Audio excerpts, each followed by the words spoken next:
Welcome to More Than a Few Words, a marketing conversation for business owners. This is your host, Lorraine Ball. And we all know that social media isn't free anymore, that if you really want to reach your target audience, you've got to think long and hard about advertising on the meta products, Facebook, Instagram, even WhatsApp. But how do you do that when the whole platform is kind of controlled by the meta algorithm? That's what we're going to talk about today. And to have that conversation, I've invited Carol Kabaale to join me.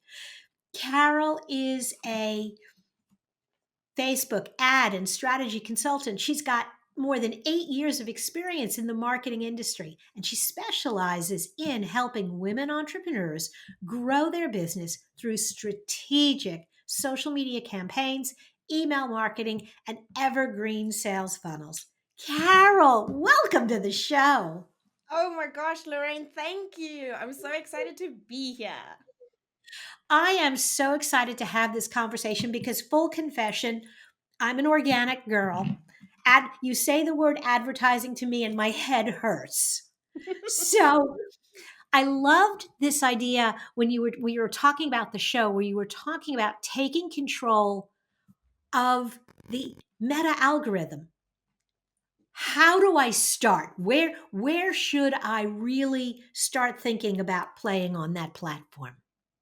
So, first of all, you are not alone. A lot of people hear the words ads and they get freaked out. They want to run for the hills, and that's okay. It's okay. I'm here to tell you it's not that scary.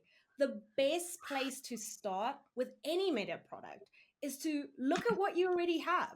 So, look at everything that you've been doing organically and figure out what's really working for you.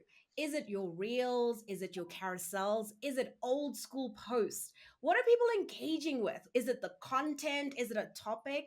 And that's the kind of content that you need to convert into a winning ad. The best ads are already sitting on your pages. So it's not about, if I'm hearing you correctly, it's not about trying to create a clever ad. It's finding my best content and putting a little boost behind it. There we go. So we were talking about this a little bit offline. It's really become Meta or any social media platform a pay to play kind of place. So why spend hours on end creating video content, right? Creating beautiful carousels on Canva or Adobe Photoshop that no one will ever see, right? So by putting a little bit of money, and literally, it can be as small as like $5, which is probably a coffee, to be seen by your people. Wouldn't you want to do that? Absolutely. Yes, I do. But I got to tell you, I get into that whole Facebook business manager, and we're back to that moment where I said my head hurts. Yes. So, business manager can be very overwhelming. And I would say, with that, just take your time. There are plenty of tutorials. I have some on my website. I'm happy to leave some resources, but take it one step at a time. Focus on one campaign and say, what is the real goal that I want to achieve here? Do I want to get more leads, so get more emails? I always feel like that's the best kind of goal because you get something tangible for your money. You aren't just like, throwing spaghetti at the wall and then Facebook tells you, oh, 7,000 people saw it. Okay, and then what? Like, And what then am I what? supposed to do with this information? So get something tangible for your money, like an email address, and grow that email list that's been collecting dust for years. And every year you say you're going to start growing it. So I would go into business manager with that mindset, one goal in mind, start small, and build a very easy campaign. It's actually easier now because Meta actually wants you to win and they want you to run ads. So they will walk you through most of the steps. There will be little help functions. You can always press a little help icon and figure out what it is. And if you're really stuck, you can even reach out to a free consultation call with Meta. So truly, there is no reason why you shouldn't be running ads. Okay. So as I'm thinking about okay, I'm going to do this, and I get over to Meta, and it starts asking me about targeting and audiences. Are there some rules of thumb, some things I should keep in mind as I'm trying to use those tools? So I would always say, look at who your best clients are. And I don't just mean the people who you closed the easiest or they were worth the most, the people you really love to work with, those people who aren't your clients now, but you still want to have a coffee with them or you want to chat to them. That's who you need to target. You need to find those people. In terms of targeting, it's actually quite fun. It's now not as rigid as it used to be before. Before, you had to be very clear. It's this person, they're a mom, they're a business owner, they have to live within this area. Now, because Meta has all this information and they have this beautiful algorithm, it's more like a suggestion. So you kind of say to them, hey, I'm looking for these kind of people, and Meta will start with those kind of people. But if they feel with their data that maybe, hey, if we move a little bit this way, like for example, from a business owner to a online coach, two different people, yeah, they could still benefit from this offer, and your targeting could change that way. So it's not as rigid as before. And as you're playing with audiences and you're playing with your content, and you said, I can get started for $5. Do I really get enough information from a campaign of only $5? And what do I do next? I love that. So you can actually get some pretty good information from the $5. I would suggest, if you're going to test that out, stretch yourself. Let's go to 10. Let's be good. Let's use round numbers because math is difficult sometimes. And let's say to ourselves, okay, let's start with a warmer audience. And what that simply means is people who've already interacted with your content, whether it's on your website, on your Instagram page, on your Facebook page, on WhatsApp. We already have all that beautiful information. Why not show your ad to them? They're probably ready to buy or ready to take the next step from you. They just need a nudge. And that's where your ad comes in, right? With that $10, you can maybe run your ad for 1 week and you can create a baseline. And with that baseline, let's use baby numbers. If you're getting in a lead or an email for $1, that means you'll get 10 emails at the end of the day.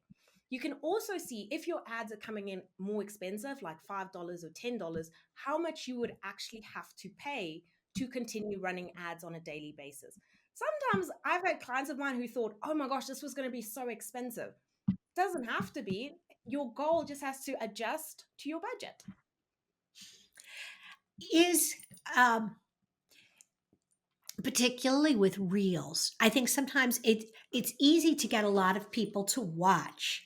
Mhm. Is it beneficial to use the reels to maybe grow your Facebook page or do something else that's a smaller step than giving me their email address? I mean, is there benefit in that kind of placement? Yes, of course. You could do a reel. And the nice thing about reels is like anybody who watches the reel, you can retarget them. So, one, your reel gets all these additional eyeballs. So you go from getting 200 to 300, where most of us are stuck, to getting 1,000, 10,000, all these magical viral numbers. And then a softer approach is just to lead them into more like a DM strategy and say, comment the word blank, and I will send you this, and you can continue the conversation that way as well. So, do you do that then when you create the reel? You actually say that in the reel. Correct. I would say that Okay. in the reel. If you would like to get my 10-step blueprint, please comment the word blank, and then people will start to do that. Nice. So part of it is just telling people what you want them to do. Exactly. Awesome. Okay. So, any last tips? Something else I should keep in mind as I'm thinking about investing a couple of my hard-earned pennies? Because I only I want to would give Meta pennies. That's so fine. I would say before you run ads, be very clear on what your goal is, right? Are you trying to get more views on a reel and maybe monetize it by getting them to comment a word? Are you looking for more emails? What is the goal? So once you have that, before you even turn on an ad, I want you to have a tried and tested offer. If you're a business owner and you've never sold that particular product or service, then you have no business running ads because you are testing with your own money. And why would you do that? I would definitely suggest you stay with organic, you see if it works, you go through a couple of clients, And then once you're sure that your entire sales funnel is effective, then run ads. In truth, all that ads do is amplify what you have. So if you have greatness, it will be shown. And if you have holes, it will quickly be identified. Awesome. Carol, that was fabulous. Thank you so much for those tips. Thank you so much for having me, Lorraine. I really enjoyed it. I did too. And if you want to know more about Carol, you can find her. There will be links in the show notes to her Facebook page, to her LinkedIn page. She even has a quiz on her website. You want to look for the quiz to discover your Facebook ad readiness score to find out if you're ready to put into practice some of the things she's offering. Carol, thanks again. Thank you so much. I really, really did enjoy myself. Me too. And if you're looking for other resources for your business, if you're ready to talk about some of the topics that we've discussed, go ahead and book an office hour with me. Look for MTFW wherever you listen to podcasts. This has been another episode of More Than a Few Words. Thanks for listening.